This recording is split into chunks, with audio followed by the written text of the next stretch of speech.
आकाशवाणी लखनऊ से प्रस्तुत है प्रादेशिक समाचार।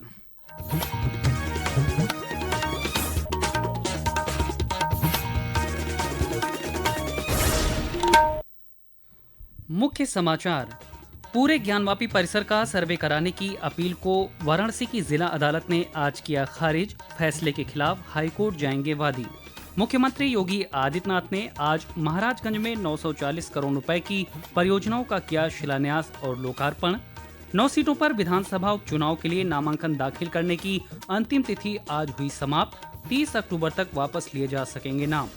मेरठ और सहारनपुर में अलग अलग मालगाड़ियों के कई डिब्बे पटरी से उतरे। हादसे के कारण कई ट्रेनों का रूट बदला। घटना की जांच शुरू। और राष्ट्रीय स्वयंसेवक संघ की वार्षिक बैठक आज मथुरा के परखम में हुई शुरू। सरसंघ चालक डॉक्टर मोहन भागवत और सर कार्यवाह दत्तात्रेय होसबुले बैठक में शामिल। नमस्कार, प्रदेश के समाचारों के साथ मैं शैलेंद्र। और अब समाचार विस्तार से। वाराणसी की जिला अदालत ने आज पूरे ज्ञानवापी परिसर का एएसआई से अतिरिक्त सर्वे कराने की अपील को खारिज कर दिया है। Civil senior division fast track Yugal Shambhu की अदालत ने आज ये फैसला सुनाया। वाद मित्र विजय शंकर रस्तोगी ने 7 फरवरी 2024 को जिला अदालत में इस संदर्भ में प्रार्थना पत्र दिया था। सभी पक्षों की बहस पूरी होने के बाद अदालत ने आदेश सुरक्षित कर लिया था। फैसले पर मामले के अधिवक्ता मदन मोहन यादव ने कहा कि फैसले के खिलाफ हाई कोर्ट में जाएंगे। ज्ञानवापी प्रकरण में एएसआई सर्वे की मांग की गई थी, जो कि सिविल जज सीनियर डिवीजन के द्वारा खारिज कर दी गई है। और इस विषय पर हमारा विकल्प ये है कि हम हाई कोर्ट में अपील करेंगे, क्योंकि हमारी मांग है कि एएसआई सर्वे संपूर्ण रूप से माननीय न्यायालय के पटल पे आए। मुख्यमंत्री योगी आदित्यनाथ ने आज महाराजगंज में 940 करोड़ रुपए की विभिन्न परियोजनाओं का शिलान्यास और लोकार्पण किया। इसके साथ ही उन्होंने कई विभागों की योजनाओं के लाभार्थियों को प्रतीकात्मक चेक, चाबी, प्रमाण पत्र देकर सम्मानित किया। कार्यक्रम में श्री योगी ने स्वामी विवेकानंद युवा सशक्तिकरण योजना के अंतर्गत छात्रों को टैबलेट और विभिन्न विभागों में नियुक्त युवाओं को नियुक्ति पत्र भी बांटे। इस मौके पर मुख्यमंत्री ने कहा कि आज उत्तर प्रदेश में बेहतरीन कनेक्टिविटी और शानदार कानून व्यवस्था से बड़े पैमाने पर निवेश आ रहा है। श्री योगी ने कहा कि प्रधानमंत्री नरेंद्र मोदी ने वर्ष 2047 तक आत्मनिर्भर और विकसित भारत का लक्ष्य रखा है। इसके लिए सरकार युद्ध स्तर पर काम कर रही है। आत्मनिर्भर और विकसित भारत बनाने के लिए हम सबके स्तर पर क्या प्रयास होना चाहिए, यह आज के अवसर पर आत्मावलोकन की आवश्यकता है। याद करिए, सरकार अपना कार्य कर रही है। केंद्र सरकार, राज्य सरकार मिलकर के अपने अपने कार्य को आगे बढ़ा रही है, लेकिन इसमें केवल सरकार की ही जिम्मेदारी है। हमारे स्थानीय निकाय की समितियों का, ग्राम पंचायतों की और आम नागरिकों की क्या भूमिका इसमें हो सकती है, यह आज हम सब के लिए एक विचारणीय प्रश्न होना चाहिए। कार्यक्रम में केंद्रीय वित्त राज्य मंत्री पंकज चौधरी भी मौजूद रहे। उन्होंने कहा कि मुख्यमंत्री योगी आदित्यनाथ के नेतृत्व में उत्तर प्रदेश में आए बदलाव के कारण पूरे देश में उत्तर प्रदेश की सशक्त पहचान बनी है। मुख्यमंत्री योगी आदित्यनाथ ने त्योहारों के मद्देनजर 28 अक्टूबर से 15 नवंबर तक प्रदेश भर में 24 घंटे बिजली आपूर्ति करने के निर्देश दिए हैं। कल लखनऊ में एक उच्च स्तरीय बैठक में मुख्यमंत्री ने निर्देश दिए कि धनतेरस, दीपावली, भैया दूज और छठ पूजा से लेकर कार्तिक पूर्णिमा तक 24 घंटे अनवरत बिजली की आपूर्ति सुनिश्चित की जाए। बैठक में मुख्यमंत्री ने त्योहारों के दौरान शांति और सुरक्षा बनाए रखने के लिए पुलिस और प्रशासन को अलर्ट रहने को कहा। उन्होंने सोशल मीडिया पर लगातार निगरानी रखने के लिए हर जिले में टीमें तैनात करने के निर्देश भी दिए। उत्तर प्रदेश के 9 विधानसभा क्षेत्रों में उपचुनाव के लिए नामांकन की प्रक्रिया आज समाप्त हो गई। नामांकन पत्रों की जांच 28 अक्टूबर को होगी। वहीं नाम वापसी की अंतिम तिथि 30 अक्टूबर है। इन सीटों पर मतदान 13 नवंबर को होगा।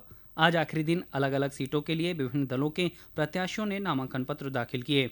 प्रयागराज में फूलपुर सीट से भाजपा प्रत्याशी दीपक पटेल ने पर्चा भरा। इस मौके पर भाजपा नेता और उप मुख्यमंत्री केशव प्रसाद मौर्य भी मौजूद रहे। अम्बेडकर नगर की कटहरी सीट से भाजपा प्रत्याशी धर्मराज निषाद ने पर्चा दाखिल किया। मैनपुरी जिले के करहल सीट पर भाजपा प्रत्याशी अनुजेश यादव ने नामांकन किया। मिर्जापुर जिले की मझवा सीट से भाजपा प्रत्याशी सुष्मिता मौर्य, सपा से ज्योति बिंद समेत कुल 8 लोगों ने नामांकन दाखिल किया। मुजफ्फरनगर जिले के मीरापुर सीट से राष्ट्रीय लोकदल के प्रत्याशी मिथिलेश पाल ने पर्चा भरा। इस मौके पर प्रदेश सरकार में मंत्री अनिल कुमार समेत कई वरिष्ठ नेता भी मौजूद रहे। राज्य में निवेश को बढ़ावा देने के लिए अब जिलाधिकारी और मंडलायुक्त के कार्यक्षेत्र में निवेश की प्रगति और उनके प्रयासों को मॉनिटर किया जाएगा।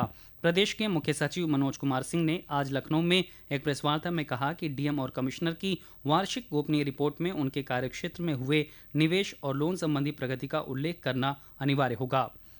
इसके आधार पर अधिकारियों को ग्रेडिंग दी जाएगी, जिससे उनकी परफॉर्मेंस का निष्पक्ष मूल्यांकन हो सकेगा। इस प्रक्रिया को लागू करने वाला उत्तर प्रदेश देश का पहला राज्य होगा।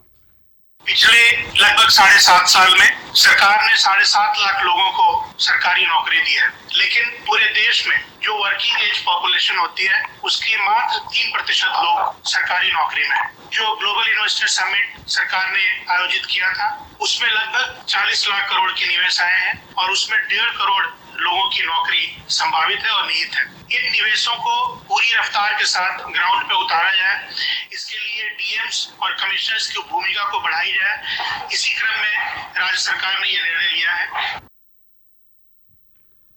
आज सुबह मेरठ सिटी स्टेशन पर एक मालगाड़ी के कई डिब्बे पटरी से उतर गए। इसकी सूचना मिलते ही रेलवे अधिकारी मौके पर पहुंचे। घटना के कारणों का पता लगाने के लिए जांच शुरू कर दी गई है। वहीं सहारनपुर में पंजाब से बामनहेड़ी जा रही एक अन्य मालगाड़ी के 2 डिब्बे भी आज पटरी से उतर गए। यह हादसा सहारनपुर रेलवे स्टेशन के पास हुआ। घटना की सूचना मिलते ही अंबाला से डीआरएम समेत आला अधिकारी सहारनपुर पहुंचे। घटना के कारण कई ट्रेनों का रूट बदलकर रवाना किया गया। डीआरएम अंबाला डिवीजन मनदीप सिंह भाटिया ने बताया कि घटना के कारणों की जांच की जा रही है। गुरु हरसाहे फिरोजपुर डिवीजन से लोड हुआ था और दिल्ली के सीडब्ल्यूसी में जा रहा था। इसका 29वां और 30वां वैगन इंजन से 8 व्हील से डिरेल हुआ है। ये डिरेलमेंट करीब रिपोर्ट हुआ था 7 बजे और 11:05 हम लोगों ने डिरेलमेंट कर दिया। वजह हम लोगों ने जे ग्रेड इंक्वायरी इसके लिए नियुक्त की है। प्राइम फेसाई इसमें व्हील डिफेक्ट लग रहा है, वो मेन जाँच का विषय है। जैसे जाँच पूरी होगी आपको।